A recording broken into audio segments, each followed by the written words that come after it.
Very thrilled this evening to welcome up to the clerk's podium to give the Lincoln Day speech the senator from the 29th District. If there's permission, Senator Jack Bailey. Please, welcome.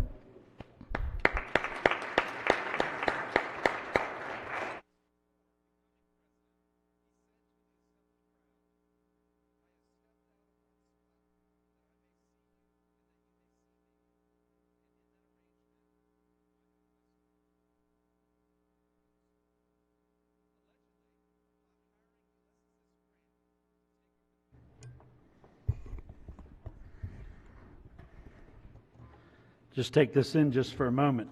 This is a different approach. Don't normally get to see it, and probably don't ever have the opportunity to look at this body from this angle.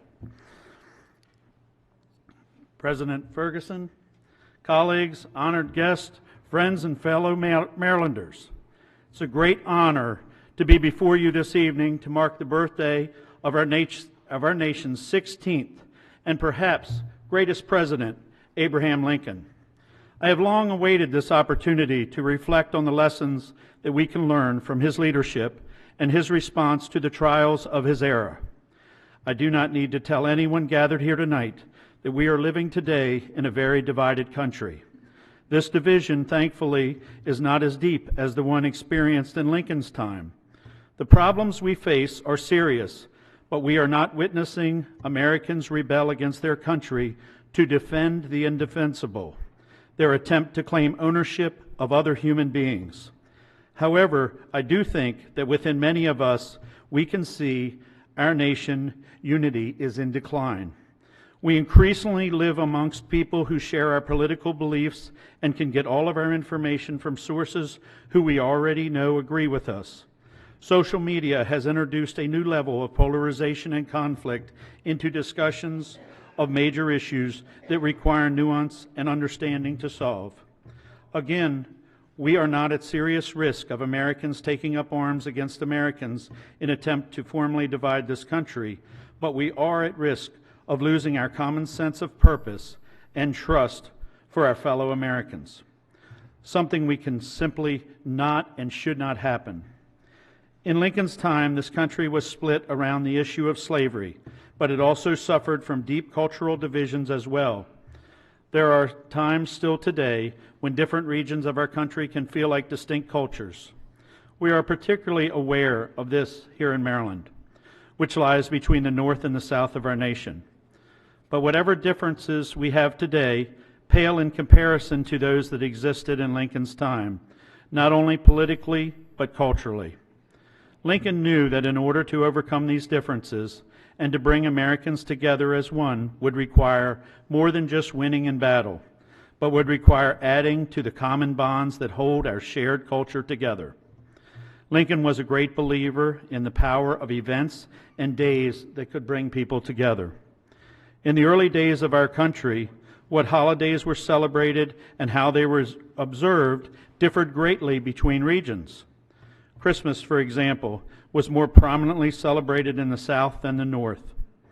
To illustrate this difference, in 1659, the colony of Massachusetts, finding that some were still observing such festivals as were superstitiously kept in other countries to the great dishonor of God and offense to others, imposed a fine of actually 5 shillings on every person found observing any such day as Christmas or the like, either by forbearing of labor, feasting, any other way. While this law had been repealed long before the 1860s, this is an extreme example of the attitudes towards Christmas held by Puritans who founded New England. The holiday that was more favored in the North was instead Thanksgiving. However, prior to this time in history, days of Thanksgiving were not uniform across the country.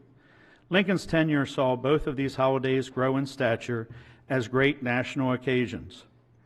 In 1863, Lincoln proclaimed a national day of Thanksgiving on the last day of November. The declaration of this day included a call to fervently implore the interposition of the Almighty hand to heal the wounds of the nation and to restore it as soon as may be consistent with the divine purposes, to the full enjoyment of peace, harmony, tranquility, and union. While Lincoln did not have so much of a direct impact and effect on Christmas, He clearly understood the potential of the holiday towards a common American culture. One example occurred in 1864 to link Christmas with Union success in war. General William Sherman announced the surrender of Savannah as a Christmas gift to President Lincoln. The pro-Union, pro-Lincoln messaging around the holiday changed dramatically as well, as that same year cartoonist Thomas Nast published an illustration of the Union Christmas dinner, which depicted Lincoln as inviting the Southern states back to a large table with the Union states to celebrate together, symbolizing the reconciliation of the nation. Why was Lincoln such a believer in the power of holidays? In 1859, remarks he made speaking on another occasion that brings together our communities that we are all familiar with. An agricultural fair may offer some of us insight. President Lincoln said, from the first appearance, a man upon the earth, down to recent times, the words stranger and enemy were quite or almost synonymous. Long after civilized nations had defined robbery and murder as high crimes and had affixed severe punishment to them, when practiced among and upon their own people respectively, it was deemed no offense, but even meritorious to rob, murder, and enslave strangers, whether as nations or as individuals. Even yet, this has not totally disappeared. The man of the highest moral cultivation, in spite of all which abstract principles can do, likes him whom he does know much better than him who he does not know, to correct the evils, great and small, which spring from want of sympathy and from positive enmity among strangers as nations and as individuals, is one of the highest functions of civilization. To this end, our agricultural fairs contribute in no small degree. They make more pleasant and more strong and more durable the bond of social and political union among us. He knew that a country with a shared culture was less likely to treat their fellow Americans with enmity, and that these shared events could impart a sense of unity that would be critical to rebuilding the United States as one nation in the midst of and following the Civil War. And it's easy to understand why. What do we think of when we think of holidays such as Thanksgiving and Christmas? I think of family, unity, togetherness, faith, giving, hope, and love. We look forward to the holidays and the celebrations surrounding them. Since I was a boy, some of you know, I grew up on a Christmas tree farm. And quite frankly, I thought that was the best job ever, at least until I became a senator. This was because, in fact, the people always came to buy their trees. They were always together as a family, and they were always in a good mood. When Lincoln faced our nation's greatest division, we have had to overcome great differences in our own history as well. In this state, we are surrounded by reminders of what has come before us, both to bring people together and to drive them apart. As I often say, I'm honored to represent the great historical sites in my district. St. Mary's County, the mother county, where Maryland was founded in 1634, and home of our first state capital, St. Mary's City. During my time so far in the Senate, we have worked together to preserve so much of this history as possible. I am proud that as part of these efforts, Southern Maryland was recently designated as a National Heritage Area by the federal government, only the second National Heritage Area in Maryland. As part of these efforts, we have supported the incredible work to find and unearth the original St. Mary's Fort. 3 years ago, Historical St. Mary's City announced the discovery of the site of this important place in Maryland history, and have worked since to see what can be found and what can be learned. One of their notable discoveries was the evidence of what structures existed in that fort.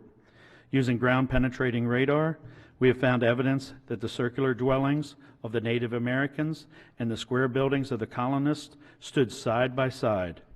This is in contrast to the accounts of many of the other first encounters between Native Americans and Europeans. The foundations of Maryland were laid in the cooperation of people of vastly different backgrounds and cultures, two diverse groups of people all living together. Not far from there, a few years later in 1642, Matthias De Souza became the first person of African descent to serve in a legislature in this state and any legislature in the entire country. St. Mary's County also has many reminders of when our fellow Americans were denied the full rights of citizenship. Historic St. Mary's City includes a memorial to Margaret Brent, who petitioned for and was denied the right to vote in 1648. Her story would later inspire women's suffragists in our state to the early 20th century. The next year, the same legislature passed the first law guaranteeing religious tolerance, at least as it pertained to other Christian faiths in the colonies. The first step to ensure the freedom of religion is protected in the country today. Just a few miles away is historic Souderley, identified by the United Nations as a site of memory for the Slave Route Project, which recognized the unfortunate history of slavery in our country and in our state. These reminders both of the divisions that have plagued us in the past and how those who have come before us have worked to overcome them is part of why preserving these sites are such a priority to us all. Through this General Assembly, we have given these special places the resources that they need to continue to share their story of Maryland. Thank you to each and every one of you here for your support in these efforts. And I would like to take this opportunity to invite you to join me in St. Mary's County sometime to experience these great historical sites. We cannot underestimate the power of gestures, both great and small, that unify us and remind us of the shared culture we have as Americans. When Abraham Lincoln became president, the United States was broken. This nation had a division of families, split by race, split between the wealthy and the working class. Lincoln worked to bridge these divides, not by force alone, but by trying to bring people together. I believe this is why we are recognizing him this evening, not only for how he was able to lead this nation through one of the darkest times, but also for his willingness to recognize that force alone could not put this nation back together. I fear to a point that today our country stands here again, divided. We need to figure out how to recover and how to work together for the common good of our state and our nation. We have had these problems in Maryland before, and we've been able to overcome them and come out stronger. When the Ark and Dove landed here nearly 400 years ago, the Native Americans and the colonists went on to live in the same fort, despite their great cultural differences. These moments bring great challenges, but they also bring great opportunities.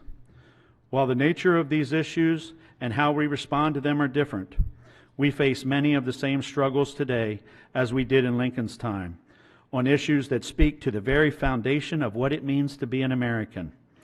I believe that we have all been put together in this room for a purpose. I hope that we will continue to serve our constituents with not only the pride and honor, but also with the service and community-driven hearts that President Lincoln had.